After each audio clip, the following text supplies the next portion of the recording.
Bonjour à tous, je me présente, Sarah Cohen. Je suis née le 23 octobre 1992. Aujourd'hui, je vais vous raconter mon histoire. Je suis née à Londres, mais j'ai grandi en Suisse dans un très beau pavillon à Schönbourg, du canton de Genève, dans un village de 10 000 habitants. Mon père est libanais et ma mère est suisse. Mon père est entrepreneur, il a fait fortune en Suisse et en Italie, dans l'immobilier et le bâtiment, tandis que ma mère est architecte. Ensemble, ils m'ont transmis leur passion dans l'immobilier depuis mon jeune âge. D'ailleurs, je me souviens encore des après-midi passés à jouer avec les plans de ma mère. Grâce à mes parents, j'ai eu le privilège d'avoir eu accès à de grandes écoles. J'ai obtenu une licence en économie et gestion à l'Université de Genève. Par la suite, j'ai obtenu un master en banque et finance et un doctorat en finance à l'Université de Zurich. Mon backstage scolaire m'a permis de rentrer dans le monde du travail en tant qu'analyste aussi. J'ai appris beaucoup avec ce métier. Je me suis créé un réseau avec qui j'ai pu lever des fonds pour des startups. Et par la suite, j'ai commencé à acheter mes premières actions en bourse. Mon père travaillait régulièrement en déplacement. Les voyages m'ont appris à voir les choses sous différents angles, à comprendre les désirs et les besoins des gens dans différents coins du monde. Et bien sûr, cela a été précieux pour mon travail. De nature, je suis une personne déterminée et rien ne m'arrête. Il y a un vieux dicton qui me représente, on n'a rien sans rien. J'ai toujours une discipline de travail dans tout ce que j'entreprends.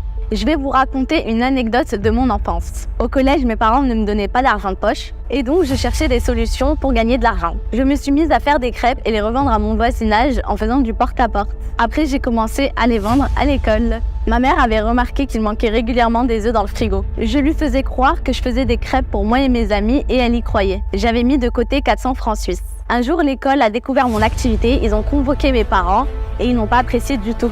Mais quelques années plus tard, ils m'ont dit que ce jour-là, ils avaient découvert mon âme entrepreneuriale. L'école m'avait sanctionnée pour avoir essayé de vendre au sein de l'établissement scolaire. En classe, j'ai toujours visé l'excellence, sauf que dans certaines matières, comme le sport, je savais que j'allais pas devenir une athlète, que je n'allais pas faire fortune dans ce domaine. Je ne comprenais pas l'utilité de cette matière pour mon avenir. Ça m'arrivait régulièrement d'être dissipée. Le parcours pour en arriver là n'a pas été sans défi. Lancer une entreprise dans un secteur aussi compétitif que l'immobilier demande beaucoup de détermination et de résilience. C'est un grand challenge pour moi car je suis fille unique et j'avais beaucoup de responsabilités depuis très jeune. Ma réussite personnelle n'est pas animée par le côté financier, mais principalement par le fait de rendre fiers mes parents et de montrer à ma famille, même en tant que femme, je suis capable de faire de très grandes choses. Depuis le début de ma carrière, j'avais pour ambition de gérer une grosse compagnie dans le secteur de l'immobilier sans l'aide de mes parents. Être autodidacte. Enfin, je tiens à remercier chacun d'entre vous pour votre soutien. Votre enthousiasme et vos encouragements sont une source de motivation inestimable. J'espère que cette vidéo vous a appris à mieux me connaître et surtout à vous rapprocher un peu plus de moi.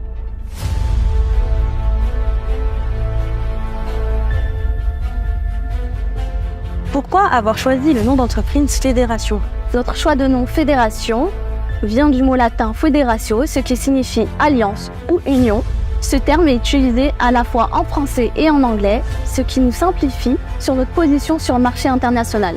Pourquoi avoir choisi de rendre la plateforme accessible à tous avec un investissement minimum de 50 $? Et nous avons choisi de rendre notre plateforme d'investissement accessible à tous à seulement 50 $ pour une raison très simple. Démocratiser les opportunités d'investissement institutionnel. Historiquement, ce type d'investissement était réservé à l'élite financière, des barrières à l'entrée souvent trop élevées pour le grand public. Les particuliers étaient donc limités aux options d'investissement, donc soit elles sont moins performantes ou moins sécurisées. Pourquoi avez-vous décidé d'utiliser le marketing de réseau afin de développer votre concept? Nous avons donc choisi le marketing des réseaux parce que c'est une façon équitable de partager la richesse. Chacun est rémunéré à sa juste valeur, contribuant ainsi donc à une répartition juste des revenus. Notre système automatisé simplifie la gestion des paiements.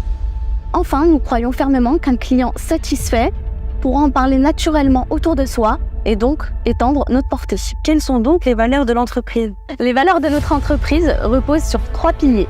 D'abord, la transparence qui est essentielle dans toutes nos interactions, que ce soit avec nos clients ou nos partenaires. Ensuite, le travail d'équipe est fondamental pour nous. On est convaincu que collaborer ensemble est la clé du succès, nous permettant d'atteindre nos objectifs de manière efficace et harmonieuse. Et pour finir, l'innovation est au cœur de notre entreprise. On s'engage à repousser ses limites et à trouver de nouvelles idées pour répondre aux besoins changeants de nos clients et donc rester à la pointe de notre industrie. Où voyez-vous Fédération dans 5 ans? Dans les 5 prochaines années, nous voulons devenir une institution financière de premier plan. reconnue pour notre expertise et notre innovation. Nous allons créer la néobanque, offrant des services complets d'investissement et de gestion de patrimoine. Nous ouvrirons une banque d'investissement avec des solutions sur mesure et des conseils financiers stratégiques. Nous lancerons une application de réservation de propriétés concurrente à Booking et Airbnb. Nous soutiendrons l'innovation avec une plateforme de financement participatif pour les startups. Nous ouvrirons des agences immobilières pour offrir des conseils d'experts. Nous créerons une filiale spécialisée en gestion de grandes fortunes pour les clients fortunés.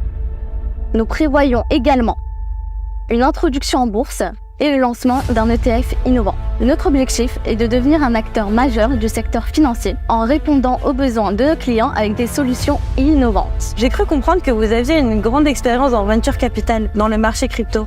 Pouvez-vous nous expliquer en quoi cela consiste? Alors, oui, effectivement, j'ai une grande expérience en venture capital dans le marché crypto. Un domaine qui me passionne énormément et que j'ai découvert avec l'immobilier. Le venture capital consiste à investir dans des projets prometteurs avant leur lancement public, permettant donc d'obtenir des tokens à des prix très avantageux, souvent 5 à 10 fois moins chers que les prix publics.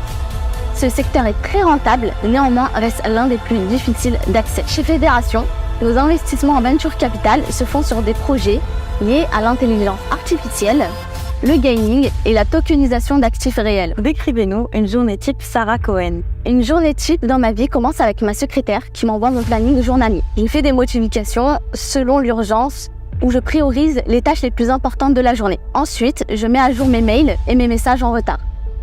À 10h30, je participe à un Zoom d'équipe où je donne les directives et les priorités de la journée. Chaque matin, je consacre 1 heure de mon temps à une activité sportive. Selon moi, c'est une priorité.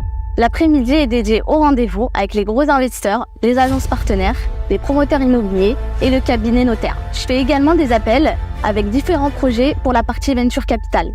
Et à la fin de ma journée, je fais un débriefing avec mon équipe où je leur donne les directives de la journée suivante. Je termine toujours ma journée par un dîner d'affaires avec un membre de l'équipe pour consolider les liens, ce qui est une priorité pour moi et pour Fédération.